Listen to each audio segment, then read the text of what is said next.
Okay, we're in section 10.3. 10.3 is about introducing the concept of a logarithm. The logarithm turns out to be the inverse of an exponential function. So in this section, talk about the inverse of exponential functions, writing equations in exponential and log form, solving log equations, some properties of logs, graphing log functions, and an application of log functions. So a pretty thorough introduction to logarithms. To get started, we'll look at this exponential function, f of x equals 3 to the x. And we'll look at the x's and y's that go with that. So 3 to the minus 3 is 1 over 3 cubed, 1 over 27. And that's 1 over 3 squared. It's 1/9. That's 1 over 3, 1/3, 0, 3, 9, 27, like that. And then we'll write down the inverse, and we know how to do that. We just swap the x's and y's. So I just list these y's as new x's, making the inverse.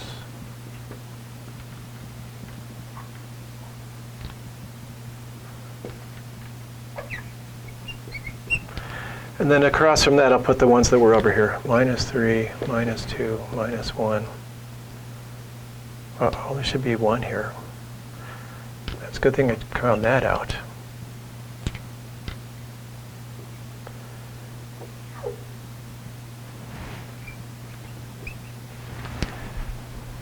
Okay, and now g is actually the base 3 log, since it's the inverse. So we talk about this and these two things as being inverses. So first we wrote down the x's and y's for that, and then we wrote them down backwards. That's for the inverse, which corresponds to that. And then we'll translate that into a log statement. So it says log of this equals that. So 1/27 is -3. The base 3 log, 1/9 is -2. The base 3 log minus 1/3 is -1.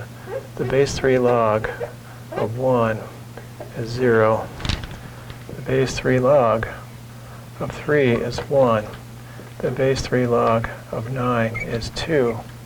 The base 3 log 27 is 3, like that.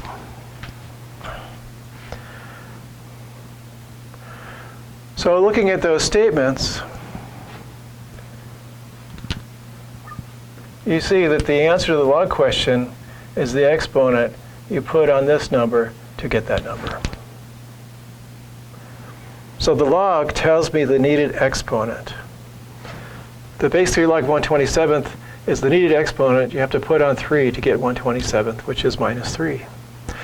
Also, the log by itself, since it's the needed exponent, it's an exponent. If you use the log on the power, you get the number back.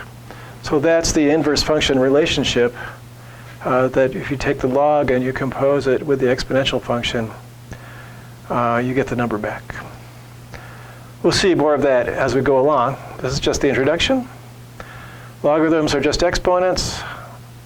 When you find the log of something, you're finding that an exponent does a certain job. You could use the log to represent something that does that job if you want to get the number back. Well, the thing that you have to be careful of is if the base is 3 here, the same kind of base log has to be used in order for you to get 9 by going 3 to the something base 3 something, giving this base 3 log of 3 to the base 3 log of something is the something. If you change this base or that base to something else, of course it doesn't work. Alrighty, ready to get moving on some interesting stuff. Equations, properties, graphing, application. We'll see you in a minute after I clean off this board.